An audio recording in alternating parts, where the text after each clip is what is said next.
5 বছরেরও বেশি সময় বন্ধ থাকার পর অবশেষে চালু হলো ভারত চীন সরাসরি ফ্লাইট। রবিবার কলকাতা থেকে চীনের ওয়াংচুর উদ্দেশ্যে ইন্ডিগো এয়ারলাইন্সের প্রথম ফ্লাইট উড্ডয়ন করে। ভারতে নিযুক্ত চীনা দূতাবাসের মুখপাত্র ইউজিং সামাজিক যোগাযোগ মাধ্যম এক্সে এক পোস্ট দিয়ে বিষয়টি নিশ্চিত করেন। তিনি বলেন, বাস্তবে চীন ও ভারতের মধ্যে সরাসরি ফ্লাইট পুনরায় শুরু হয়েছে। ভারতের একটি সংবাদ মাধ্যম থেকে জানা যায়, আগামী 9 নভেম্বর থেকে সাংহাই নয়াদিল্লি রুটে সপ্তাহে 3টি ফ্লাইট চালু হবে।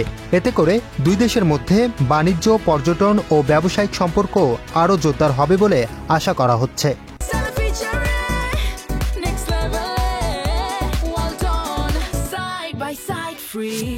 উল্লেখ্য, করোনা মহামারী এবং 2020 সালের জুনে গালওয়ান উপত্যকায় রক্তক্ষয়ী সংঘর্ষের পর থেকেই দুই দেশের মধ্যে বিমান চলাচল বন্ধ ছিল। এরপর থেকে সম্পর্কে টানাপোড়েন চললেও সাম্প্রতিক বছরগুলোতে সীমান্ত ইস্যুতে সমঝোতা তৈরি হওয়ায় এবার আকাশপথ খুলে দেওয়া হলো। দুই দেশের এই নতুন উদ্যোগকে আঞ্চলিক বাণিজ্য ও কূটনৈতিক সম্পর্ক পুনরুত্থানের ইতিবাচক পদক্ষেপ হিসেবে দেখা যাচ্ছে।